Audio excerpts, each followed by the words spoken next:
Assalamualaikum warahmatullahi wabarakatuh. Perkenalkan, nama saya Ahmad Fajar Fadoli, NIM C24190001. Sini saya akan menjelaskan mengenai analisis makanan ikan dengan menggunakan Microsoft Excel.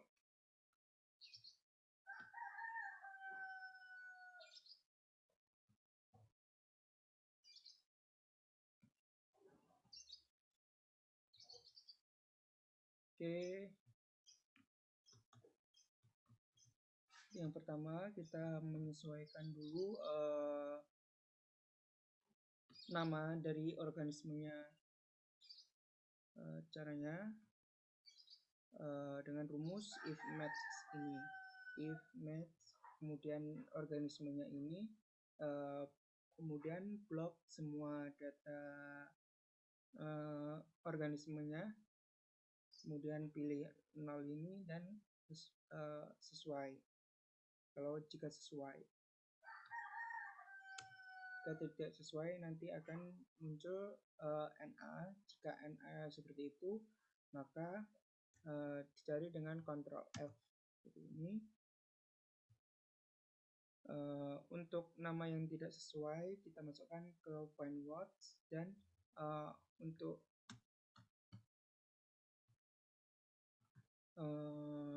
yang untuk menyesuaikannya kita lihat di tabel yang ini.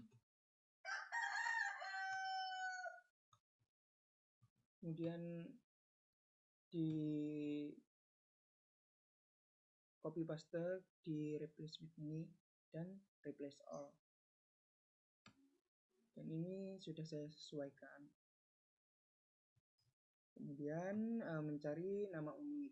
Nama unik ini dicari dengan rumus nama organismenya dengan simbol dan nomor ikan. Setelah itu rata-rata ini diperoleh dari rata-rata jumlah organisme pada setiap pengulangan. Seperti ini, average, kemudian blok data dari jumlah organisme pada setiap pengulangan. Setelah itu volume jenis. Volume jenis ini diperoleh dari rumus lookup, kemudian nama organismenya. Setelah nama organisme, blok semua tabel yang ini tadi, nama organisme dan volume ini. Setelah itu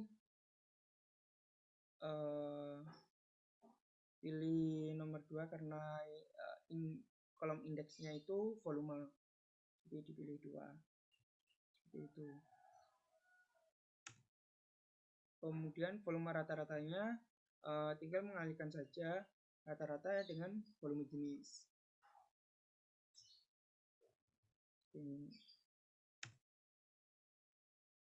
Setelah itu kita ke jenis organismenya. Di jenis organisme ini kita menggunakan satu aja dari setiap jenis organismenya. Kemudian untuk nomor ikannya juga hanya satu saja seperti ini. Oke, untuk ini kita buat jantan saja, jantan terlebih dahulu seperti ini.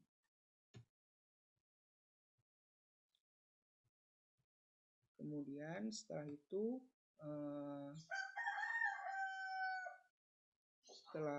itu kita cari nilai C1-nya.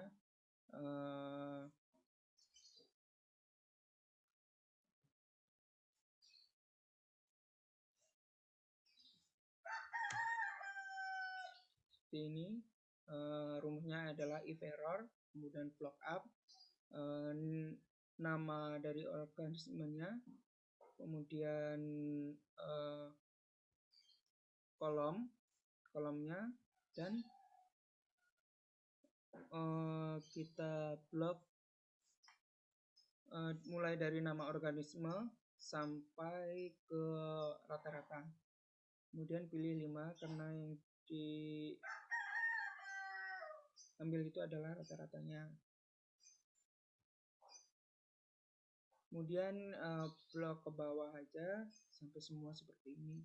Kemudian blok ke bawah, kemudian blok ke samping. Setelah itu mencari sigma V. Cari sigma V seperti ini dengan rumus SUMIF. Kemudian blok nama organisme. Setelah nama organisme itu pilih nama organisme, salah satu nama organisme ini. Kemudian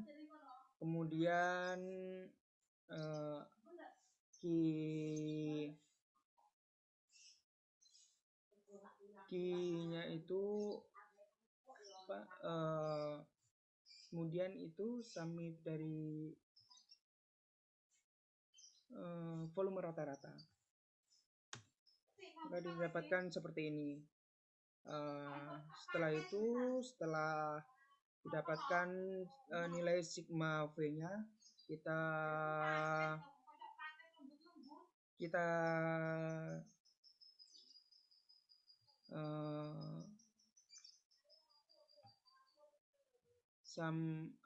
jumlahkan nilai sigma V-nya ini. Kemudian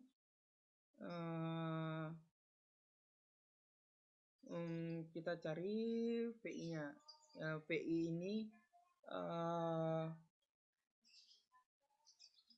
ini rumusnya V ini dibagi dengan sigma V dikali 100%. Ini. Setelah itu OI itu nilai frekuensi kejadiannya seperti ini, persentase frekuensi kejadian.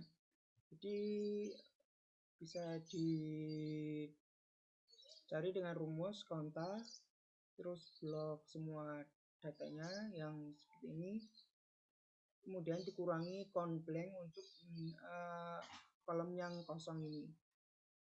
Kolom yang kosong kita gunakan count blank. Setelah itu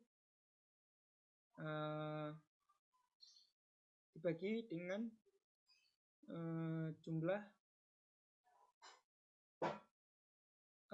dari frekuensi kejadiannya, sigma frekuensi kejadian, seperti itu. Kemudian untuk VI OI tinggal mengalihkan VI kali OI-nya. Kemudian setelah itu kita jumlahkan VI kali OI-nya. Ini.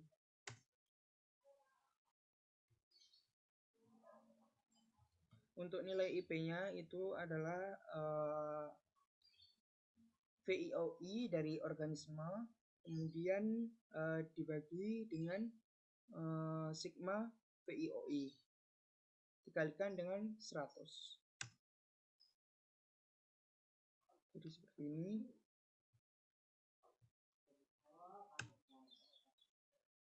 Untuk PIJ-nya itu kita cari dari VI dari organisme dibagi dengan sigma VI seperti ini. Dan kita cari PIJ kuadrat, tinggal menguadratkan dari PIJ-nya. Setelah dicari nilai IP-nya, maka kita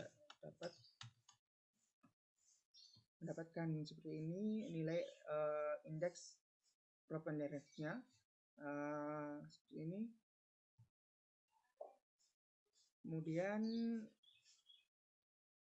kita Untuk yang nilai dari lebih dari 5 kita sendirikan, dan untuk yang kurang dari 5 kita jadikan satu seperti ini, menjadi lainnya seperti ini. Kemudian setelah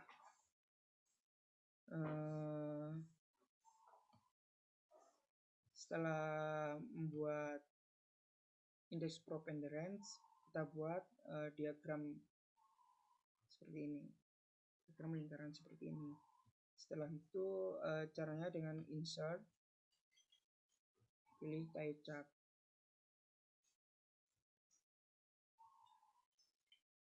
Nah, pilih yang ini. Oke. Terus select data sesuai dengan jenis organisme dan indeks preponderance-nya.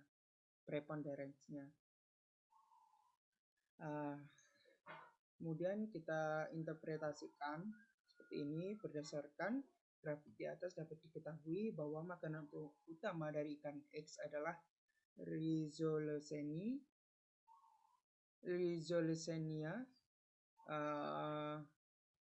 karena memiliki indeks preponderance-nya lebih dari 40%, itu 40,92. Untuk makanan tambahannya dari ikan X adalah Thalassionyma, Nucisia, dan Cuscon discus karena memiliki nilai indeks preponderance antara 4-40%. Sedangkan makanan lainnya adalah makanan pelengkap karena memiliki nilai kurang dari 4. Untuk betinanya mencarinya juga sama seperti yang jantan. Ini sudah saya buat juga. Kemudian untuk makanan utama dari ikan betina itu berdasarkan data di atas dapat diketahui bahwa makanan utama dari ikan X adalah Tintinopsis karena memiliki persentase IP lebih dari 40%, yaitu 69,51%. Makanan tambahan dari ikan X adalah diatom dan Rhizolescenia karena memiliki nilai IP di antara 4-40%. Untuk makanan lainnya itu adalah makanan pelengkap.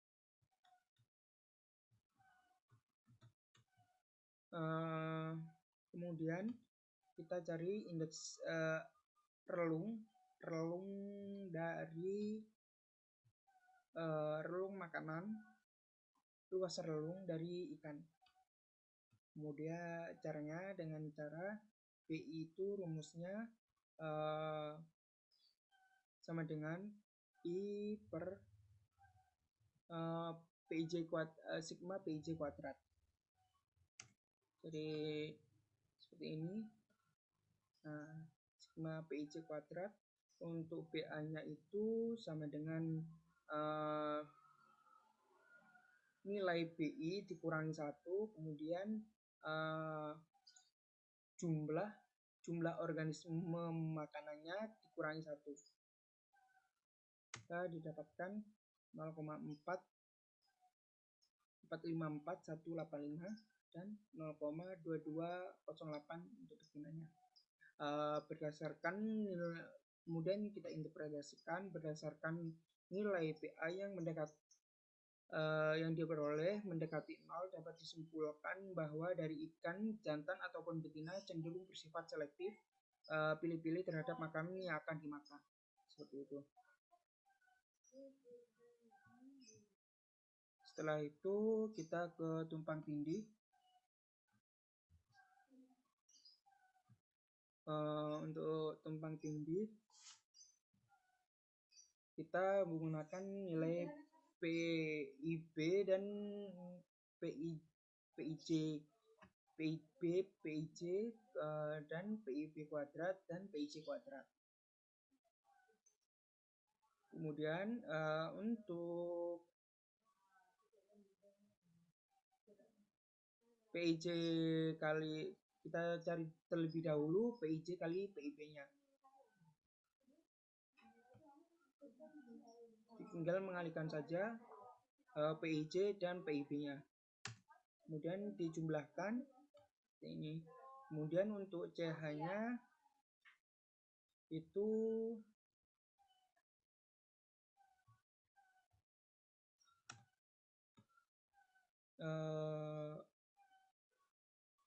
rumusnya adalah 2 dikali dengan PIJ dan PIB dibagi dengan PIJ kuadrat ditambah PIB kuadrat.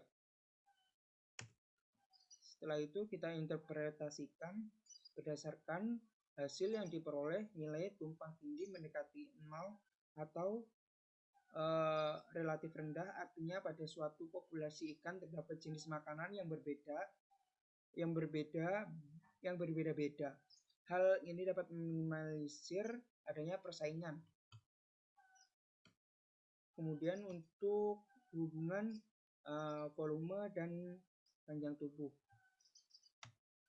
Untuk volume dan hubungan volume dan panjang tubuh itu kita mencari intercept dan slope-nya. Untuk intercept-nya dari volume rata-rata dengan panjang total ikan. Untuk betinanya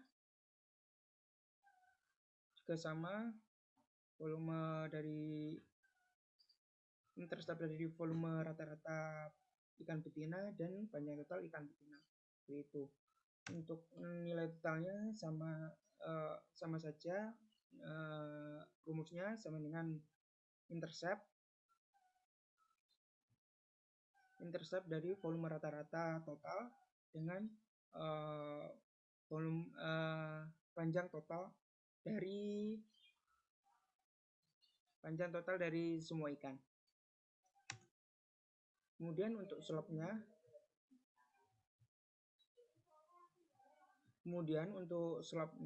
kita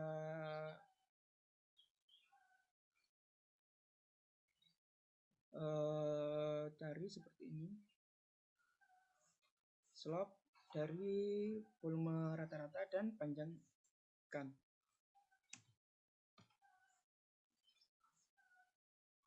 Kemudian untuk persamaan umumnya diperoleh seperti ini.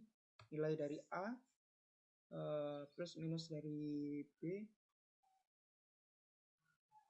panjang tubuh.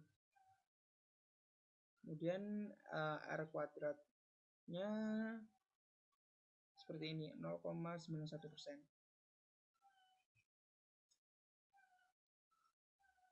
Ini 0,23,93% dan 8,67%. Setelah itu kita interpretasikan dari setiap ikan jenis kelaminnya. Interpretasinya, setiap penambahan panjang tubuh ikan satu satuan akan meningkatkan nilai, yaitu 0,00009183 dengan determinasi 0,91%, yang berarti bahwa panjang tubuh dapat mempengaruhi volume makanan sebesar 0,00000022. Seperti itu. Untuk interpretasinya sama seperti yang seperti ini.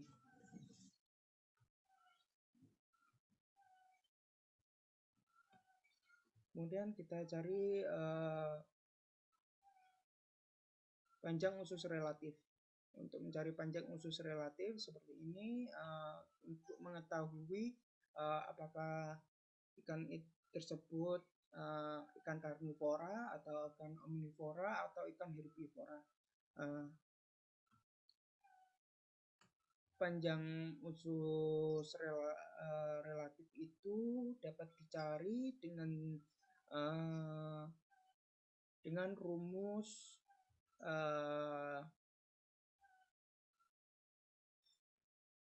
panjang usus dibagi dengan panjang totalnya.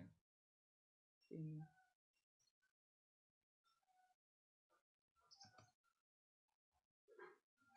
Panjang usus dibagi dengan panjang tubuh totalnya.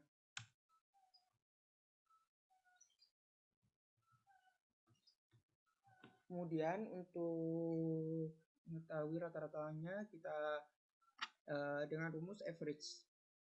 Kemudian blok semua dan didapatkan panjang usus rata-ratanya itu relatif dari rata-ratanya itu 0,2579 sekian lah. Kemudian maka dapat disimpulkan bahwa panjang usus relatifnya itu kurang dari 1. Kemudian untuk interpretasinya berdasarkan nilai panjang usus relatif yang diperoleh dapat diketahui bahwa ikan ek memiliki panjang usus kurang dari 1. Maka dapat disimpulkan bahwa ikan tersebut termasuk dalam ikan karnivora. Oke, sekian dari saya. Wassalamualaikum warahmatullahi wabarakatuh.